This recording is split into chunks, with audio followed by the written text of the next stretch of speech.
पिछले एक हफ्ता से हम सिरसा की जो आम जनमानस में हर गांव में जाने की कोशिश कर रहे हैं। खासकर माननीय मुख्यमंत्री श्री मनोहर लाल जी ने सभी सांसदों की, सभी मंत्रियों की और सभी विधायकों की जिम्मेवारी लगाई थी कि आप जो है एक विधानसभा के 5 गांव में जाकर और वहां पर जनसंवाद कार्यक्रम करें। तो उसी के तहत जो है मैंने 4 विधानसभा जो है वो पहले कवर कर ली थी, उनके 5-5 गाँव को। लेकिन जो हमारी ऐलनाबाद विधानसभा है उसके हमारे 2 गाँव जो है वो बाकी रहते थे, नाथुश्री और कागदाना। तो उसको हमने जो है वहाँ पर जनसंवाद कार्यक्रम किया और आम जनमानस की जन समस्याओं को सुना। और उसके बाद बहुत से हमारे पास जो है वो ऐसे जो है किसान भाई भी आए कि जिन्होंने, जो उनके खाले बन चुके थे, जो उनके वहाँ पर सड़कों का निर्माण हो चुका था, उसके लिए हमें बहुत धन्यवाद किया। और इसके बाद जो है हमने जो रानिया के हमारे 5 गांव थे, उन 5 गांव का हमने दौरा किया, वहाँ पर जनसंवाद कार्यक्रम किए और वहाँ पर भी आम जनमानस से जो उनकी समस्याएं थी उनसे हम रूबरू हुए। और क्योंकि सभी जो अधिकारी हैं वो हमारे साथ रहते हैं, तो सभी अधिकारियों को हमने उसी समय में हाथ के हाथ जो है उनको कह के जो भी समस्याएं थी उनका समाधान करवाया। कुछ ऐसी समस्याएं थी जिनका कि कोई एस्टिमेट जाना है, कोई एडमिनिस्ट्रेटिव अप्रूवल आनी है, तो उनको हमने अधिकारियों को दिया और उसके बारे में उनको ये सुनिश्चित किया कि बहुत जल्द जो है इसको यहाँ अपना ये चंडीगढ़ तक पहुंचाया जाएगा। और वहां पर चंडीगढ़ पहुंचाकर माननीय मुख्यमंत्री जी स्वयं संज्ञान लेते हैं। हमने जितनी भी समस्याएं थी उनका रजिस्ट्रेशन करवा के प्रॉपर उनको सीरियल वाइज उनको लगा के और माननीय मुख्यमंत्री जी के पास पहुंचाया है, पहले वाली समस्याओं को भी और अब की जो समस्याएं हैं उनको भी।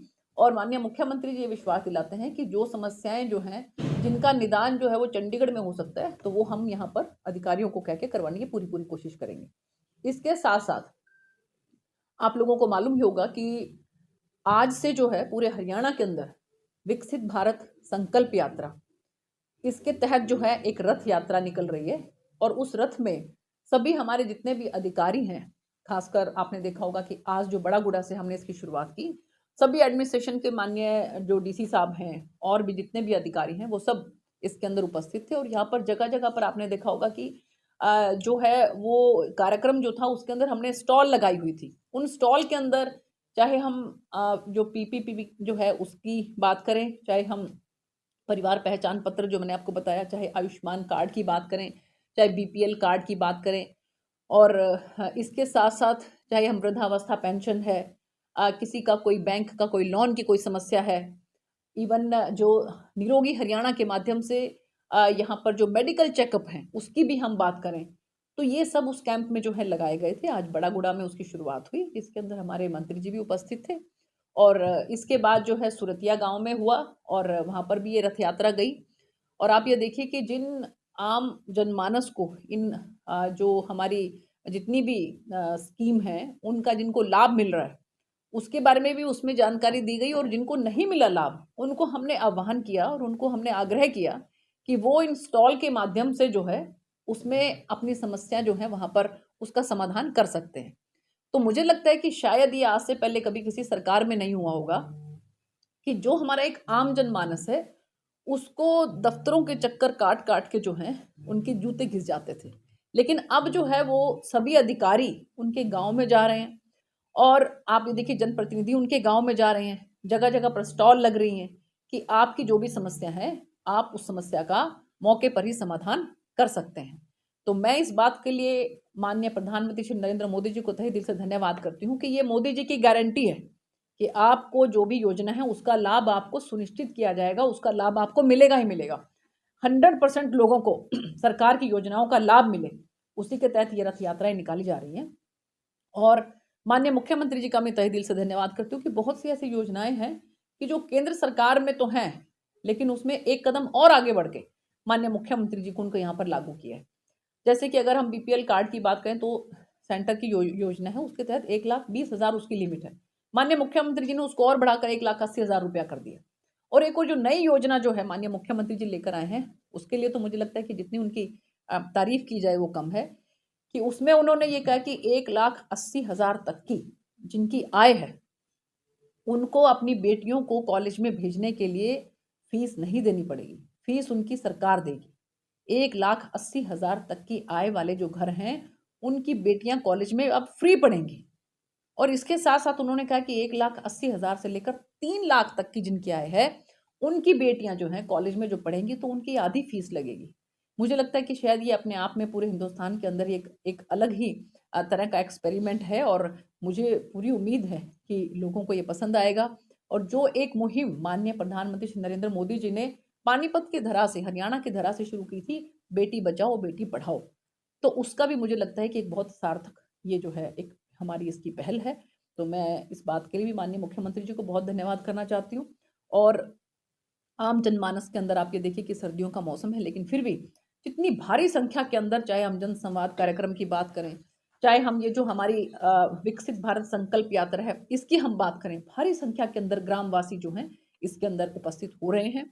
और इसके साथ-साथ माननीय प्रधानमंत्री जी का जो सपना है कि जो हमारा देश आज विकासशील है, उसको हम अगले 25 सालों के अंदर विकसित भारत बनाएँगे। तो ये भी मुझे लगता है कि इसी के माध्यम से पूरा होगा।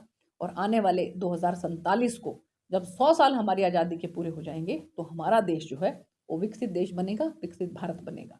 तो इस बात के लिए ये जो एक ये इस तरह की जो मुहिम चलाई जा रही है, जिसके तहत इन जो यात्राओं के अंदर, विकसित भारत संकल्प यात्राओं के अंदर जो है वो एलईडी के माध्यम से सभी योजनाओं को दिखाया जा रहा है। अधिकारी जो हैं वो जो स्टॉल के माध्यम से सभी योजनाओं के बारे में उनको बता भी रहे हैं। अगर किसी को लाभ नहीं मिला है तो उनको लाभ दे भी रहे हैं।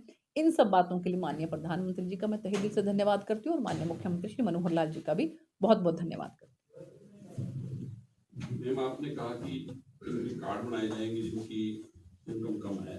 पहले हजारों कार्ड कट चुके थे, या उनके द्वारा ऑटोमेटिकली बन जाएंगे? देखिए, ऐसा है कि जो कार्ड कटे हैं, वो कार्ड क्यों कटे हैं, उसके बारे में वो वहाँ पर जो है जानकारी हासिल भी कर सकते हैं। और इसके अगर अगर किसी का गलत कटा है, तो वो ठीक हो जाएगा। और अगर किसी का ठीक कटा है, लेकिन उसको ये लगता है कि उसका गलत कटा है, तो उसके बारे में उसको बताया जाएगा। क्योंकि जैसे हम अभी यहाँ पर एक जगह पर एक हमारी एक महिला जो है, वो बुज़ुर्ग महिला वो आई कि जी हमारा जो है वो कार्ड जो है वो नहीं बन पा रहा है। तो जब हमने उनको स्टॉल पे भेजा, तो स्टॉल में वहाँ पर देखने के बाद उन्होंने बताया कि उनका बेटा जो है वो बिजली विभाग में नौकरी पे लगा हुआ है। और उनकी नौकरी की वजह से तो उनके परिवार की जो आय है वो 1,80,000 से बहुत ज़्यादा ऊपर हो चुकी है।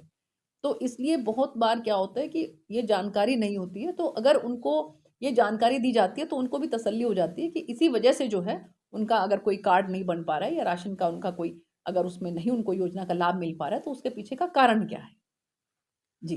अगर वो माँ बाप जो बूढ़े हैं उस बेटे पे डिपेंड ना हो के अलग रहते हो तो कार्ड बन जाएगा उसका? नहीं, देखिए ऐसा है कि अगर वो अलग रहते हैं तो उनको अपनी अलग यूनिट दिखानी पड़ेगी कि उनकी यूनिट अलग है और उनकी यूनिट अलग है। अगर उनकी यूनिट अलग-अलग है, तो अलग-अलग यूनिट से उनका जो परिवार पहचान पत्र है वो भी उनका अलग बनेगा और उसका परिवार पहचान पत्र अलग बनेगा। उसी के माध्यम से योजनाओं का लाभ मिलेगा। सबसे इम्पोर्टेंट जो है हमारा वो फैमिली आईडी है, पीपीपी परिवार पहचान पत्र। परिवार पहचान पत्र के बाद उस आय के बेसिस के ऊपर जितनी भी सरकार की योजनाएँ हैं, उनकी आय कितनी है उसके हिसाब से उसका उसको लाभ मिलेगा।